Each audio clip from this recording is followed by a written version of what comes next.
I can't describe how disappointed I'm feeling this morning. Premier Rob Lance's opening comments Monday as he faced the media 2 days after he fired Jill Arseno from his cabinet. He also suspended him from the PC caucus. It's relatively clear that Jill Arseno did not benefit personally from this situation. It's exceptionally clear that he demonstrated poor judgment, which is why he's been removed from cabinet and suspended from caucus. Lance says the RCMP have now been called in, and he's asked the Conflict of Interest Commissioner to investigate.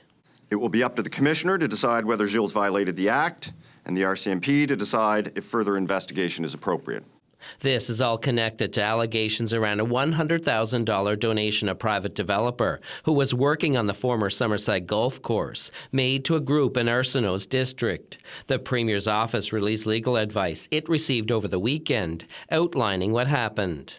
In it, the lawyer writes, the minister indicates that he gave a commitment to the developer that they could proceed with the work without any additional approvals or compensation, and that this commitment was given well before the idea of a community donation was raised.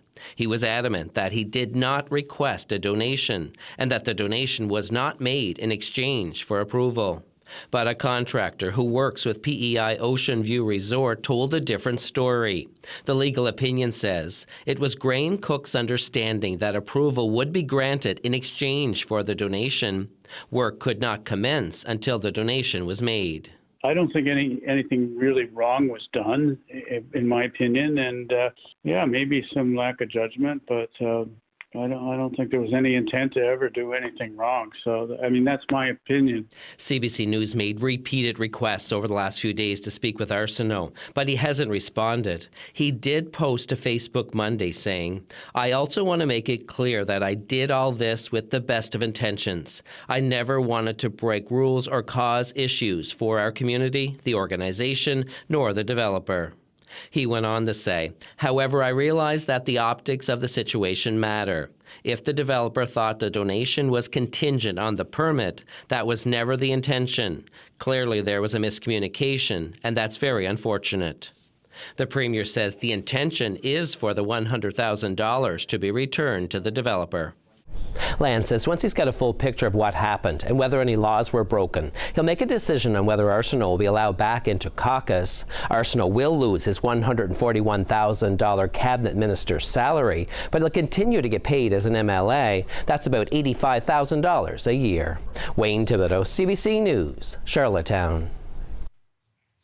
The Liberal and Green parties are slamming the Premier and the PCs over how they've handled the situation with former Minister Arseno.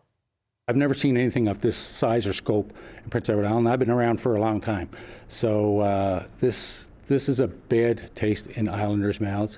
And I guess at the end of the day, once we do our work on the floor of the legislature, it'll be the people of Prince Edward Island that will determine if Gilles' intentions were good or otherwise. I think we need an objective, impartial investigation, perhaps through the Auditor General's office. Perhaps one of the standing committees should reconvene on an urgent basis and issue some subpoenas to witnesses to come in and tell us about who knew what and when. I know there's deputy ministers of a couple of different departments who were involved in this. The Liberals and the Greens plan to press Lance at the legislature this week and say they question why the Premier took so long to remove Arseno from cabinet. So, with Arseno out, his portfolios needed to be picked up by someone else. Cabinet has now been shuffled. Here's a look at who is moving where. Jen Redmond is taking over for Arseno as Minister of Economic Development, Trade and Artificial Intelligence. Zach Bell is now the Minister of Acadian and Francophone Affairs. Another change unrelated to Arseno. Kent Dollar is joining cabinet, becoming the Minister of Housing and Communities. That was one of Sidney McEwen's portfolios. McEwen keeps the transportation, infrastructure, and energy portfolio. Before we begin, I want to acknowledge that Islanders expect a great deal from those who serve in public office. So those new members of cabinet were sworn in today. They say their first priorities are to be briefed on their departments.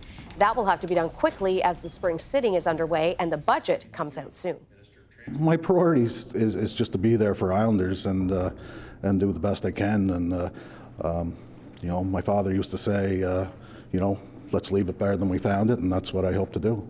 I've certainly been a part of Cabinet, and I hope that the island certainly would have entrusted me and the work that I did in the last portfolio. I continue to do that. I'm committed to ensuring that we do what's right for Islanders, what they need.